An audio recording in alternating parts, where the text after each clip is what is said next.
All right, Sam Flamont, right? www.nogrindnoglory.com, at Sam Flamont on Twitter, at Masaparo on Twitter. All right, today your excuses are irrelevant. That's right, you heard me.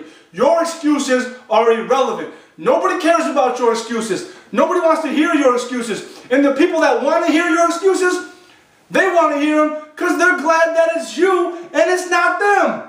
Your excuses are irrelevant no matter what it is. Whether you're not talented enough, whether you're not big enough, you're not strong enough, you don't have any money to start your business. I'm going to tell you a story about this. All right? 2.5 years ago, I had $0 to invest in a business, but I wanted to start a business where I could make money, I could give back, and I could have fun with what I'm doing. Right? So I was thinking and plotting, and I was dreaming, I was just writing down ideas, and I decided that I wanted to run a motivational clothing line that would go along with some motivational speaking. Right? So I started making a statement, and the idea behind it was to give money back to schools, which we've done. We put $2,000 back in schools. Right? And we've really just we broke even so far, but here's the point. The point is, I could have made an excuse. I could have said, I have no money, I can't start a business. But instead of making an excuse, I made it happen. I made a plan. I wrote down my plan, pencil and paper in a notebook. Then I transferred that plan onto a PowerPoint presentation. Right? In that PowerPoint was sales forecast, price points, production costs, cost for a photographer, cost for a website, cost for design work, everything you can imagine. Products, future products, target market. I made a plan. And then, once I had my plan, I had to find somebody to pitch it to who could help me get my business off the ground, because again, I had $0. So I had an excuse. If I wanted an excuse, I had an excuse. But I chose to make a plan instead of making an excuse. So I started making phone calls now. And I had a friend, I had two friends that worked at a printing shop that people produced clothes that I could use. So I made a call. I said, hey, I have a business plan, I have an idea. Can I talk to the owner of the business? And they said, well, I don't know.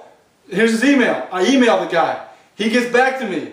2 weeks later, I had to wait, I had to be patient. 2 weeks later, he gets back to me. We can meet Tuesday at noon.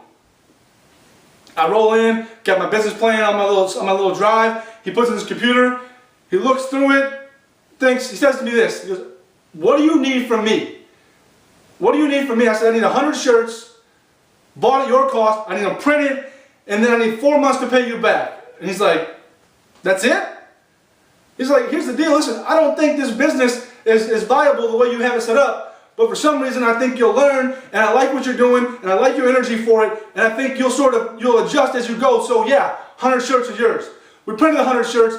I didn't need 4 months. I needed 29 days to pay him back, because before I had the shirts printed, I had a plan on how to sell those shirts. Then we put money in schools. All right, the first thing we did was put money in schools, and then we ordered more shirts because I still had no money. I paid him back, put money in schools, had no money in my pocket. So we made more shirts, same terms, paid him back again, right? Got it done, and here's the deal. I had an excuse built in because I had no money. But if I would have made that excuse 2.5 years ago, we wouldn't have put $2,000 into schools. We wouldn't have a clothing line that people are connecting to that is positive and uplifting. We wouldn't have a clothing line that has helped, that has been helped by motivational speaking. We wouldn't have a clothing line, we wouldn't have people helping with a clothing line that are doing internships, that are helping fulfill college needs. We wouldn't have helped other people along the way. But because there was no excuse, instead of making an excuse, I made a plan. 2.5 years later, I'm here. People are buying the stuff. People are digging the message. They're getting at me. You have the same ability. I'm telling you, instead of making excuses, make a plan. Nobody wants to hear about your excuses. Nobody cares except the people that are happy that it's you are the only people that care about your excuses. Or it's the people that have excuses with you. And then your negativity just is in a circle of negativity, and you keep breeding negativity, and you make excuses, and you are going to end up like most people, and you're average. You're average like most people. But if you stop making excuses, you start making plans, you move forward with your life, you figure out what it is you want, you go get it, who knows where you'll be? I do not know where this journey ends, but I'm loving the journey. I'm right in the middle of it. I'm right in the beginning of it. Actually, I'm in the beginning of it, but I love it. I love every second of it. Stop making excuses and start making plans. NoGrindNoGlory.com, at Sam Flamont, at Mouse Apparel on Twitter. Get at me. I want to hear your thoughts. I want to know what you're doing. I'm serious. I want to know what you guys are doing. It's no grind, no glory.